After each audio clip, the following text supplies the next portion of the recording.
Hello and welcome back to the channel. Today's episode we'll be looking at the latest round of Euroleague action.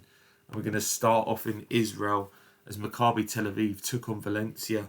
A very strong start for both teams, but it got really tight and nitty. Two teams that are usually known for their expansive offensive game, playing with a lot of pace. Maccabi were in control for a lot of this game, but Valencia towards the end, they got back into the game and they were trailing by three with 20 seconds to go. They stole the inbound and had three chances to take the game to overtime and missed all three, which is very unlike them because they are a very good three-point shooting team, but a lot of the shots didn't fall for both teams as well. But Maccabi picked up a big win for them. Lonnie Walker leading the team with 14 points. He did have a lot of foul trouble. Iffy Lundberg with 12 and 7. And Jimmy Clark and TJ Leaf both adding 11 as well. Valencia had a 5-game winning streak coming into the game, but they fall to 11 and 6 as well. Cameron Taylor had 15 for them. But yeah, it was a tough result for Valencia to take, given that they had those three opportunities to level the game and take it to overtime. In the second game, Panathinaikos, they ended their double game week in style by beating the leaders, the top spot in the Euroleague, Hapoel 93-82. It was a game of runs. Hapoel were in the lead at half time, but Panathinaikos used a great defensive effort and held the visitors to 36 points in the second half. Panathinaikos getting back to winning ways in Athens and improving their record to 11 and 6 and snapping Hapoel's winning streak to 12 and 5. Kendrick Nunn again was fantastic. He had 19 points. Cedi Osman chipping in with 17. Tyler Ennis paced Hapoel with 16. Blakeney had 15. And Elijah Bryant and Colin Malcolm each scoring 14 points. Panathinaikos really had a weird start to the season. I don't know if it was fit issues or what it was, but they just didn't seem like they were gelling. But I think in the recent weeks they've looked a lot stronger. They're playing a lot better as well. I think Kenneth Fareed has been a really nice kind of addition to the team. Brings energy as well, hustle, and I think that's kind of what they needed as well. Someone who is going to lift up the rest of the team with their effort. Hapoel as well.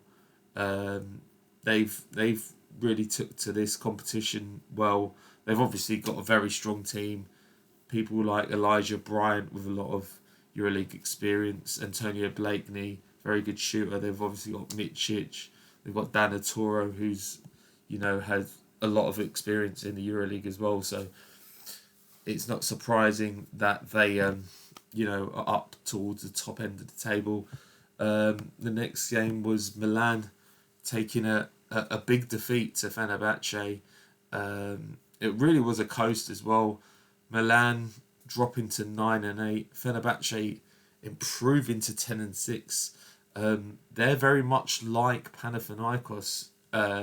I've watched a lot of Fenerbahce games this season, and they have flattered to deceive in a lot of the games as well. A lot of wide open shots missed. Offensively in some games, they've really struggled to get consistency. But this game they were very good on offense from maybe would say the middle of the first quarter. It was a very slow start from both teams, but it did pick up later on in the game.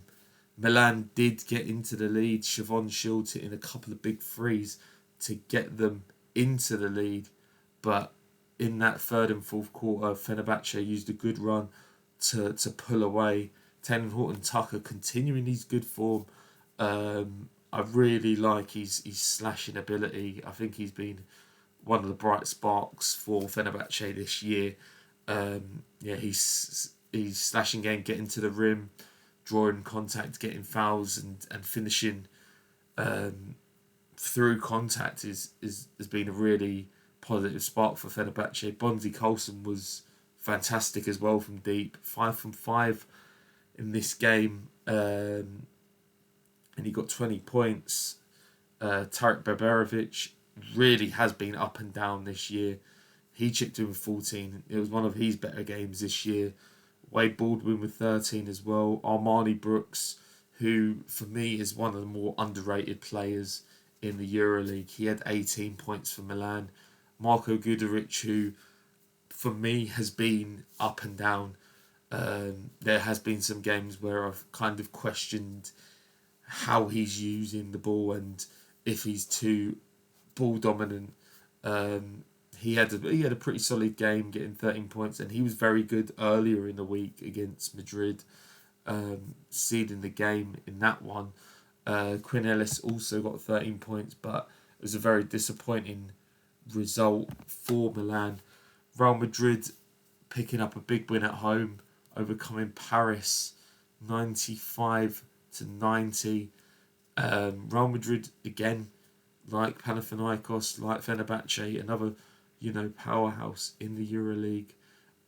They've shown they're not infallible. They've shown struggles at times as well. Paris, it's not been a great season for them. This is their sixth straight loss. They're at 5-12 now. Thea Maladon with 21 points. He also picked up the millionth point in Euroleague history as well. Walter Tavares with 16. Trey Lyles with 14 as well. Whereas Paris were led by Jared Roden. He had 19. Yakuba Ouattara had 14. But it wasn't enough for Paris, although it was a good showing for them, to be fair. Recently, they haven't been at it, and that will probably give them a lot more hope going into the next rounds. So we're going to look at Friday's action. We start with the early game in Istanbul, as Dubai picked up its second road win of the season, improving to 8-9, whereas FS have dropped to 6-11, and this is their sixth home loss this season in 9 home games. Anadolu FS, have obviously been hit by the injury bug. Shane Larkin out. They've had players out this season as well. Vincent Poirier's been out for a while. Rodrigue Bobard's been out for a while. And they just haven't kind of got someone that can take over games consistently, really, on offense. And they don't look like the kind of Anadolu FS from 3-4 seasons ago. Dubai was actually down 10 points going into the third quarter. They hadn't made a 3-point until Davis Bertans got hot. He knocked down 3 triples early in the fourth quarter to get Dubai in front. It was McKinley Wright, though, who closed out the game.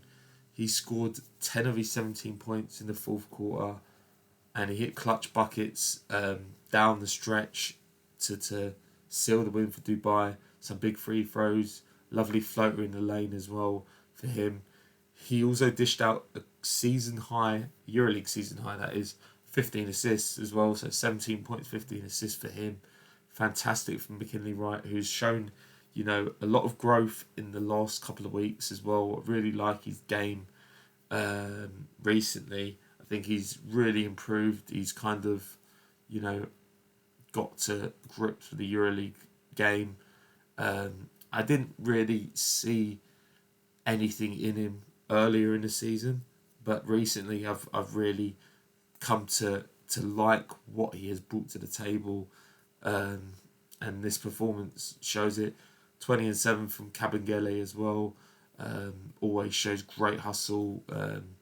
great energy for Dubai. Petrusev also had 14. They kind of neutralised a good game from Rodrigue Bobois. Well, Rodrigue Bobois had 12, but I'm pretty sure he had 12 in maybe the first quarter. So they were able to keep him quiet from there. And big win for Dubai on the road. The second game of the evening saw Zalgiris put a real hurting on Partizan Belgrade. They improved to 10-7. They did get battered earlier in the season. Not earlier in the season. They did get a tough loss to Efes earlier in the week, Zalgiris. So it was lovely for them to bounce back with a really impressive showing. The offense was really good, and when they got the opportunity, they were, relentless. Really, 53 points in the first half. They were 23 points up at half time, and they didn't let up as well. They were just hitting shots. Sylvain Francisco, fantastic again, 22 points. Moses Wright, 17-6. Brest Akers had 15.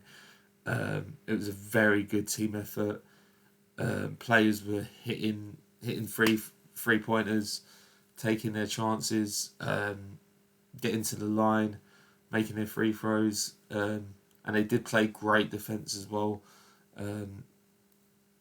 Really, some of the game wasn't even 41 points is, really not harsh on Partizan Belgrade. They didn't show enough effort. They missed a lot of easy chances, wide open looks. They, were harassed. They gave up the ball too easy in times as well. And there's a lot of pressure from the fans, because the fans that show great support every week for Partizan, and I don't know if it's fit or if it's other problems, but this team doesn't seem to be playing effectively. And at 6-11 as well, 6-11's very generous, because they could have, lost a few more games. There was a few tight wins that they've had recently. That record could be worse, but Zalgiris with a fantastic win. That was their highest scoring performance in Euroleague history as well. 109 points for them. Fantastic win, fantastic bounce back win for them. AS Monaco snapping a 2-game losing streak to split their double game week. They lost earlier in the week to Baskonia in Spain, but they picked up a very, very convincing home victory over Bayern by 103-77, using a 20-2 run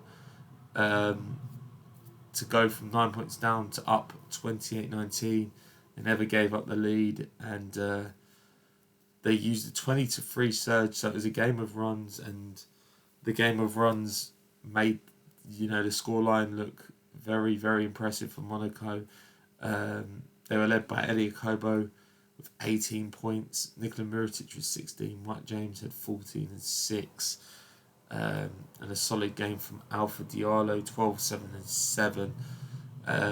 Bayern dropping both games this week as well. They lost to Asvel earlier in the week. They've dropped to 5-11. They're 1-8 on the road as well. So a lot of issues creeping up with Bayern. They have got 6 of the next 7 games at home. So hopefully they can get on a run there. But at this point, even a play-in berth's looking out of the distance for Bayern. Olympiacos with a very dominant win over Asvel as well.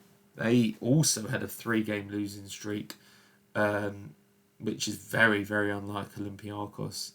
But they were dominant in this one against, like we said as well with Panathinaikos and Real Madrid and Fenerbahce.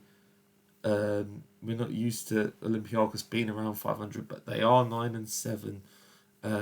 Asvel, who haven't won on the road, they've dropped to 4-13. Tyler Dorsey had 22. Evan Fournier with a season high 21, and Sasha Vezenkov with 17, which is quite low for him, to be fair. He's usually always in the 20s.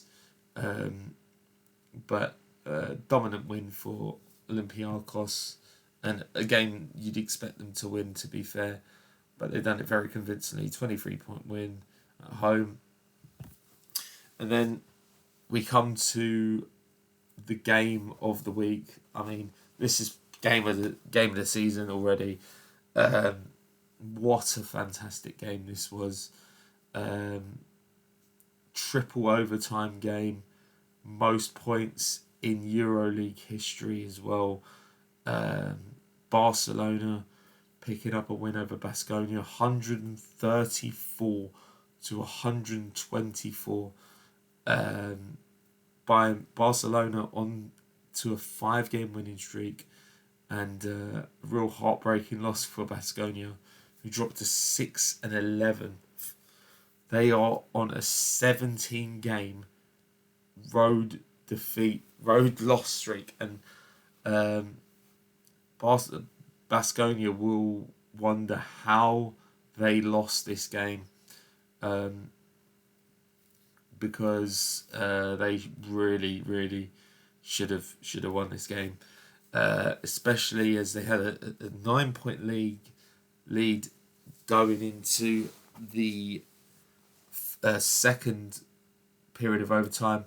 They had unsportsmanlike foul, and then Barcelona hit a big shot.